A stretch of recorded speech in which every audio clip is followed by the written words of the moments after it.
Сәлеметсіздер ме? Бүгінгі тақырып 7-20-25. Баспана 7-20-25.kz деген сайтқа кіру арқылы ақпараттарды қалай аламыз? Ең бірінші Google-ге 7-20-25 деп жазсақ, осылай баспана деп шығады.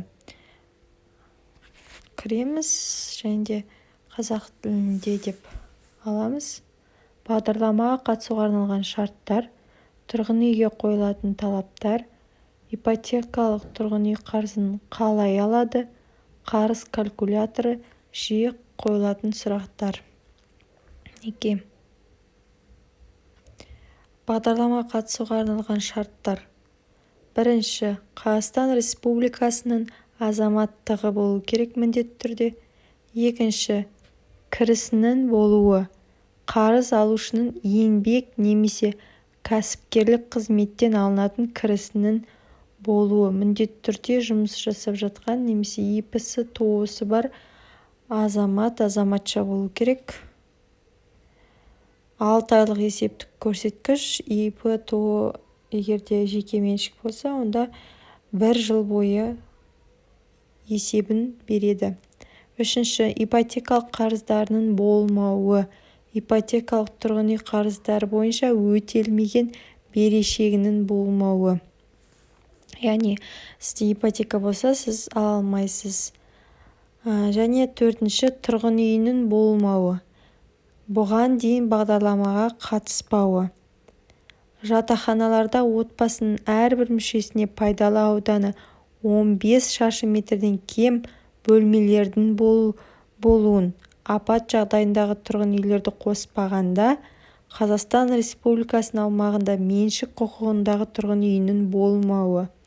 Бұған дейін 7-20-25 бағдарламасымен ипотека алмауы. Яғни 7-20-25 пен екінші рет ипотека рәсімдеуге болмайды. Сонымен қоса сіз осы документ тапсырарда атыңызда үй болмау керек. Ол неше жылда сіздің үйіңізде үйіңіз болса, оған қарамайды. Сонымен қоса пропискаға қарамайды. Тек қана жаңа үйден береді, бірінші нарықтан. Неке ол тұрғын үйге қойылатын талаптарда. Пайдалануға берілген жаңа салынған тұрғын үйлер, құрылыс салушылардан құрылысқа тапсырыс беруші, құрылыс инвесторы, олардың атынан үйді сататын басқа да заңды тұлғалардан сатып алынған жаңа тұрғын үйлер. Тұрғын үйдің ең жоғарғы құны Астана, Алматы және шекаралас аймақтарын қоса алғанда Ақтау, Атырау, Шымкент 25 миллион теңге, Қарағанды, Түркістан 20 миллион теңге, басқа өңірлерде 15 миллион теңге. Қарыз калькулятор қарыз сомасы мен мерзімі бойынша, мысалы Астана қаласы деп алсақ, 20 миллионға іздейік үйді. 20 миллионға 2 комнаталы үй табылса, 20 миллион 100 мың делік. Сосын қарыз мерзімі 15 дейік. 15 жылда төлейміз дейік. Яғни сізге бастапқы жарна 4 миллион 20 мың теңге керек. Қарыз сомасы 16 миллион 80 мың теңге сіз қарыз аласыз банктен. Сосын ай сайынғы төлем 144 мың 531 теңге. 15 жыл, яғни 12-ге көбейтсек 180, 180 ай төлеу керексіз. 144 мың 531. Сонда сіз банкке 26 миллион 15 мың 580 теңге қайтарасыз.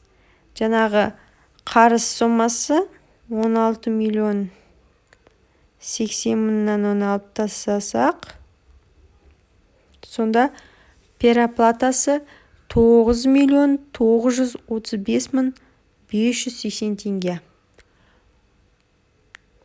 10 миллион делік. Сол 10 миллион ғылып переоплатасымен қайтарасыз. Осылай есептейсіз. Мысалы 15 жыл емес 20 жылға 25 миллион дейін алайық дейік.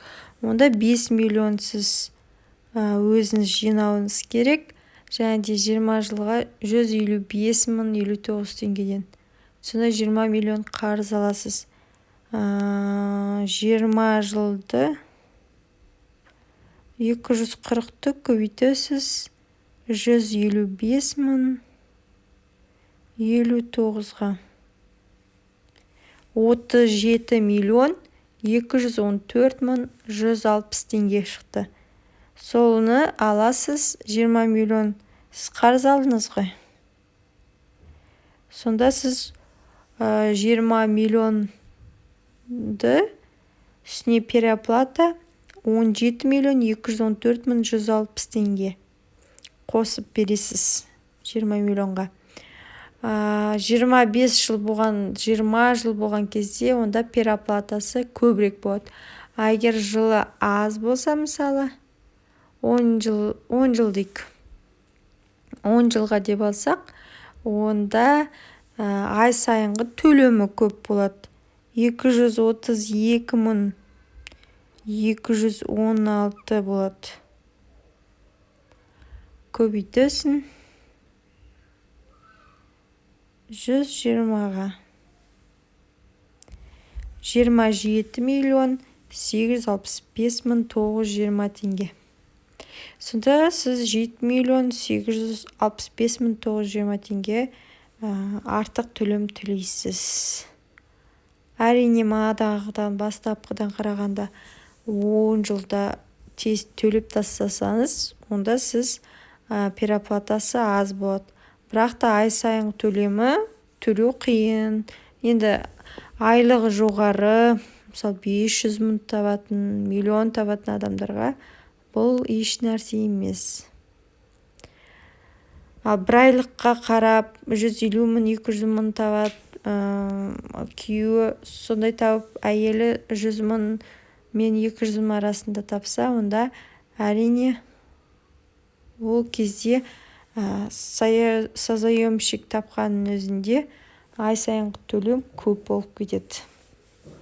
Сонда жылды көбейтсеңіз, мінекей, жылды көбейтсеңіз 155 мыңға дейін түсіп кетеді. Содан кейінгі ипотекалық тұрғын үй қарызын қалай алады? Пайдалануға берілген тұрғын үйді табады. Қарыз алушы банкке қарыз алу үшін өтініш береді және барлық қажетті құжаттарды ұсынады. Қарыз алушы барлық қажетті құжаттар банкке тапсырғаннан құрылыс салушыларға хабарлайды. Банк қарыз алушыны тексереді және қарыз беруді мақұлдайды.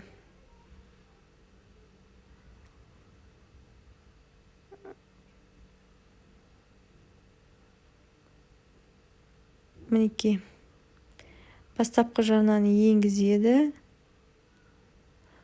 Банк пен қарыз алушы қол қояды. Қарыз шарты, төлемдер кестесі, сатып алынған тұрғын үйдің кепіл шарты болу керек. Сатып алынған тұрғын үйдің кепіл шарты азаматтарға үкімет, мемлекеттік корпорациясы немесе нотариус арқылы тіркелінеді. Сатып алған тұрғын үйді кепілге қою туралы шартты мемлекеттік тіркелгеннен кейін банк қарыз сомасын құрылыс салушыға аударады. Клиент жаңа тұрғын үйге қоныстанады дейді. Ипотекалық қарыздарды қандай банктар береді? Центр кредит, Халық банк, Фридом банк, Форте банк, банк РБК, Евразия банк, Береке банк, Алтын банк. Мінекей осылар бізге қарыз береді екен. Мұнда Фридом банк, Фридом финанс банк арқылы онлайн тапсыруға да болады. Цифрлық ипотека деп жазсаңыз, онлайн тапсырып көруге де болады. Мінекей, мында мысалы крыша кз-да 7-20-25 деген жазылып тұрған болса, онда сол арқылы беріледі деген сөз. Мысалы Кордер kz, Homesters kz, Логово kz дегенде. Жиі қойылатын сұрақтар. Осыларды бір оқып шықсаңыз болады. Крыша kz керек. Продажа дейді. Ал бізге Астана керек дейік.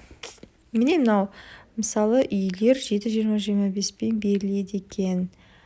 Однокомнатныйлар 40-та 19 метр квадрат, 21 миллион теңгеден жоғары.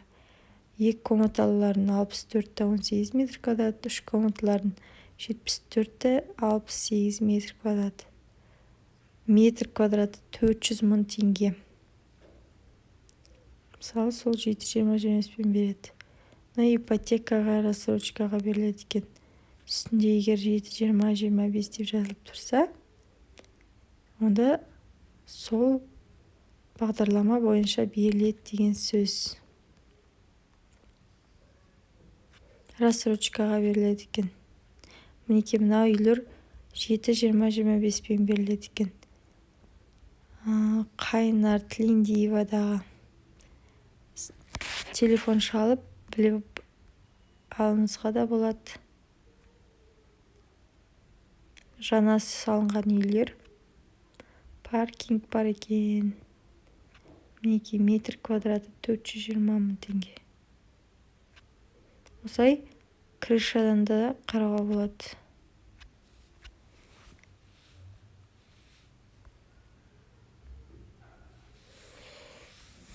Сарыарқа, район Сарыарқа, Тілендиева.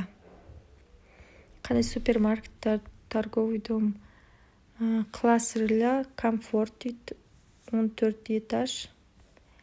Высота потолков 2-7, тип дома монолитный, отделка черновая, яғни ремонт талап етеді. Количество квартир 160 дейді, паркинг жоқ екен, да лифт, пассажирный бар екен, тек қана.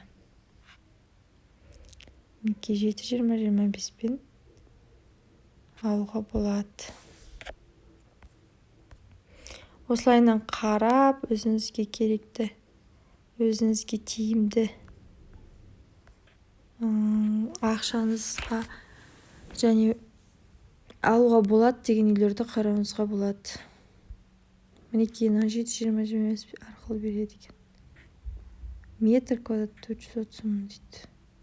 320 мың дейді. Микрорайон Уезжет Алматы, Алатауский микрорайон Алматыда.